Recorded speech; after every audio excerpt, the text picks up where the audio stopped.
Assalamualaikum warahmatullahi wabarakatuh, sahabat beriman. Al-Quran turun jauh sebelum penelitian-penelitian ilmiah dan canggih hadir. Namun penelitian-penelitian yang telah dibuktikan secara ilmiah dan dilakukan oleh seorang ilmuwan ternyata telah lebih dahulu ditulis dalam Al-Quran. Bagaimana mungkin? Ya, tentu saja karena Al-Quran mengandung kebenaran. Sejumlah ilmuwan heran ketika mendapati penelitiannya telah ada dan dijelaskan dalam Al-Quran. Nah, fenomena apa sajakah yang telah terbukti kebenarannya secara ilmiah dan sebelumnya telah dijelaskan dalam Al-Quran? Ini dia ulasannya. Fenomena bertemunya dua lautan. Ada pertemuan dua lautan antara Samudra Atlantik dan Mediterania, namun kedua aliran air dari keduanya tidak bercampur satu sama lain. Jacques Yves Cousteau merupakan seorang oceanographer yang berkebangsaan Prancis menemukan pertemuan dua lautan tersebut. Menurut oceanographer itu, fenomena ini seperti ada dinding yang membatasi kedua aliran air tersebut sehingga tidak bercampur. Seorang muslim pun memaparkan kepada Cousteau bahwa fenomena ini sudah dijelaskan dalam Al-Quran. Dia membiarkan dua lautan mengalir yang keduanya kemudian bertemu. Antara keduanya ada batas yang tidak dilampaui masing-masing. Quran Surah Ar-Rahman ayat 19 hingga 20. Fenomena ini pun juga ada dalam surah lain, dan dialah Allah yang membiarkan dua laut mengalir berdampingan, yang satu tawar dan segar, yang lainnya asin. Dia jadikan antara keduanya dinding dan batas yang tidak tembus. Quran Surah Al-Furqan ayat 53. Masya Allah, maha benar Allah dengan segala firman-Nya. Api di dasar lautan. Api di dasar lautan ini ditemukan oleh ahli geologi Rusia yaitu Anatoly Zbagovic dan Yuri Bogdanov dan ilmuwan yang berasal dari Amerika Serikat Rona Klein. Mereka menemukannya ketika meneliti mengenai kerak bumi dan patahannya di dasar lautan di lepas pantai Miami. Fenomena ini mirip seperti lava cair yang mengalir dan disertai abu vulkanik, seperti gunung berapi di daratan yang memiliki suhu sampai 231 derajat Celcius. Tentu ini suhu yang sangat panas, tapi tahukah kamu bahwa suhu ini tidak cukup untuk memanaskan semua air yang ada di atasnya? Begitu juga dengan semua air yang berada di atasnya, tidak mampu memadamkan api panas tersebut yang sangat luar biasa. Kejadian ini sebenarnya telah tertulis dalam Al-Quran, demi Bukit Sinai dan kitab yang tertulis pada lembaran yang terbuka, dan demi Baitul Makmur atau Ka'bah, dan demi langit yang ditinggikan, dan demi laut yang di dasarnya ada api. Quran Surah At-Tur ayat 1 hingga 6. Penciptaan berpasang-pasangan. Seorang ilmuwan asal Inggris bernama Paul Dirac mengungkapkan hasil penelitiannya bahwa materi diciptakan secara berpasang-pasangan. Penemuan tersebut dinamai dengan Parit. Penemuan ini menyebutkan bahwa seluruh benda yang ada di alam semesta ini, bahkan sampai partikel terkecil, juga memiliki pasangan. Berkat penemuan ini pada tahun 1933, ia mendapat Nobel di bidang fisika. Penciptaan sesuatu secara berpasang-pasangan telah dijelaskan dalam Al-Quran sebelum penelitian ini dilakukan. Hal itu sesuai dengan firman Allah Subhanahu wa Ta'ala, dan segala sesuatu kami ciptakan berpasang-pasangan supaya kamu mengingat kebesaran Allah. Quran Surah Az-Zariyat ayat 49. Kandungan ayat ini mengungkapkan bahwa yang berpasang-pasangan bukanlah manusia saja, tetapi juga seluruh makhluk. Hewan ada yang jantan dan ada yang betina. Bahkan sampai tumbuhan pun ada pasangannya. Ada jantan dan betina layaknya hewan. Hal itu telah diungkapkan oleh ilmuwan botani modern. Terkait tumbuhan yang berpasang-pasangan juga sudah tertuang dalam Al-Quran sejak diturunkannya Al-Quran 14 abad lalu. Dan dia menurunkan dari langit air, maka kami keluarkan dengannya berpasang-pasangan dari tumbuh-tumbuhan yang beraneka ragam, warna dan juga rasa. Quran Surah Toha ayat 53. Jenis kelamin bayi. Hasil penelitian pada abad ke-20 dalam ilmuwan genetika memaparkan bahwa penentuan jenis kelamin bayi itu ditentukan oleh sperma pria. Dalam sperma tersebut terdapat dua kromosom, yaitu kromosom X yang isinya berupa sifat-sifat kewanitaan dan kromosom Y yang isinya sifat-sifat kelaki-lakian. Dalam sel telur wanita hanya mengandung kromosom X saja.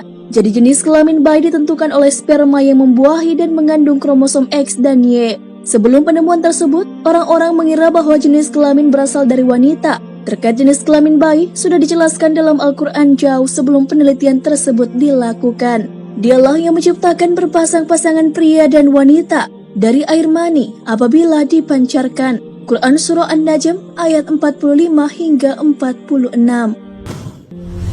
Jasad Fir'aun yang masih utuh.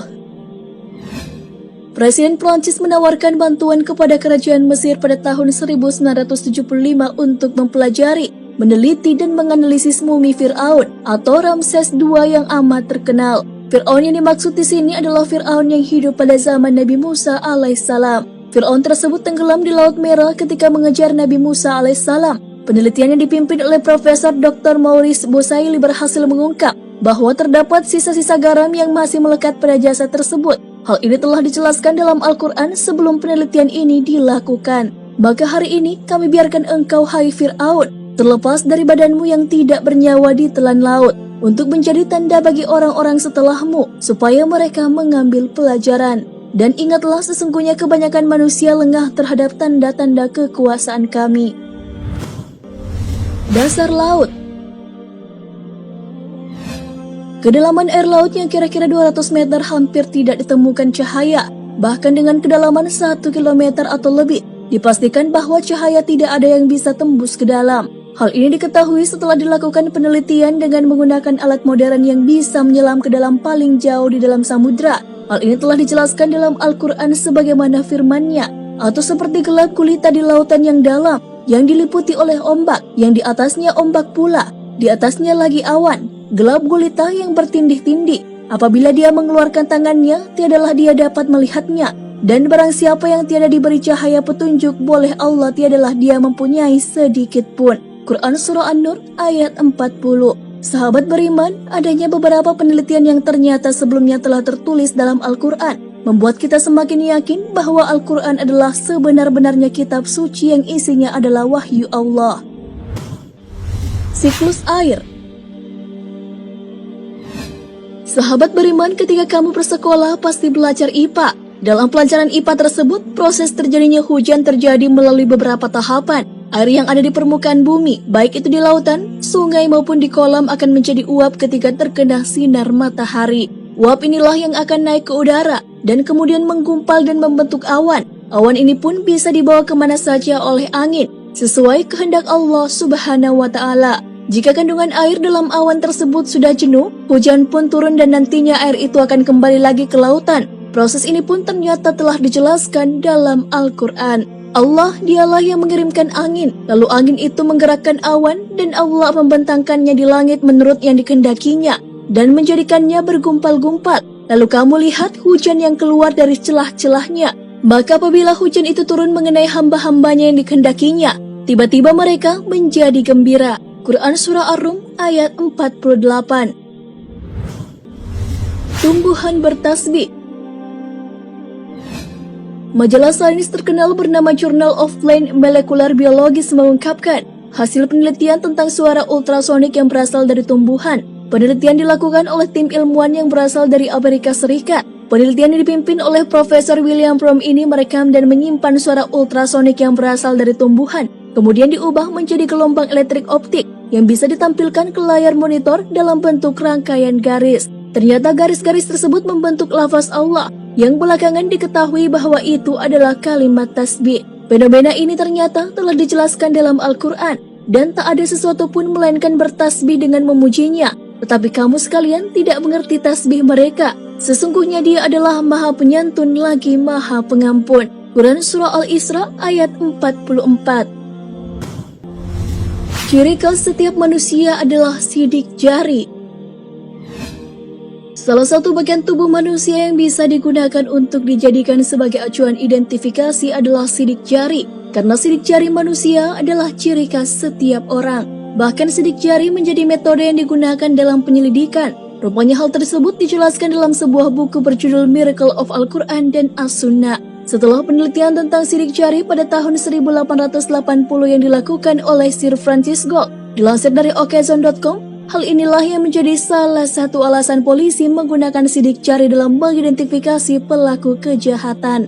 Sidik jari orang yang satu dengan orang lain tentunya berbeda, sehingga menjadi alasan untuk digunakan mengenali pelaku tindak kejahatan. Perihal sidik jari telah dijelaskan dalam Al-Quran. Apakah manusia mengira bahwa kami tidak akan mengumpulkan kembali tulang belulangnya Bahkan kami mampu menyusun kembali jari jemarinya dengan sempurna. Quran Surah Al-Qiyamah ayat 3 hingga 4. Sidik jari sebagai ciri khas dari setiap orang menjadi alasan digunakannya sidik jari sebagai kartu identitas yang juga digunakan di seluruh dunia. Selain itu, sidik jari juga digunakan pada smartphone sebagai sistem keamanan karena sidik jari dinilai mampu menjaga keamanan data dalam perangkat teknologi.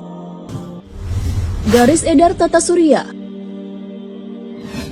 Ahli astronomi mengungkapkan bahwa matahari bergerak dengan kecepatan hingga 720.000 km per jam ke arah bintang Vega pada solar apex yang merupakan nama sebuah garis edar.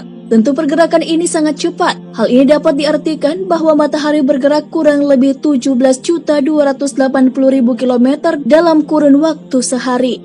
Tak hanya matahari, semua planet, satelit dalam sistem gravitasi matahari juga menempuh jarak yang sama. Bahkan semua bintang pun. Fenomena tata surya dan garis edar telah dijelaskan dalam Al-Quran, dan matahari berjalan di tempat peredarannya. Demikianlah ketetapan yang maha perkasa lagi maha mengetahui. Telah kami tetapkan manzilah-manzilah, sehingga setelah dia sampai ke manzilah yang terakhir, kembalilah dia sebagai bentuk tandan yang tua. Tidaklah mungkin bagi matahari mendapatkan bulan, dan malam pun tidak dapat mendahului siang, dan masing-masing berada pada garis edarnya. Quran Surah Yasin ayat 38 hingga 40. Sahabat beriman, itulah 10 kebenaran Al-Quran yang juga telah dibuktikan oleh penelitian ilmiah. Para ilmuwan pun takjub dengan fenomena Al-Quran yang akhirnya terbukti dengan penelitian ilmiah. Padahal ketika Al-Quran diturunkan, belum ada alat-alat yang canggih yang bisa digunakan untuk penelitian. Jadi setelah menonton video ini, tidak ada lagi keraguan di dalam Al-Quran dan memang seharusnya tidak ada.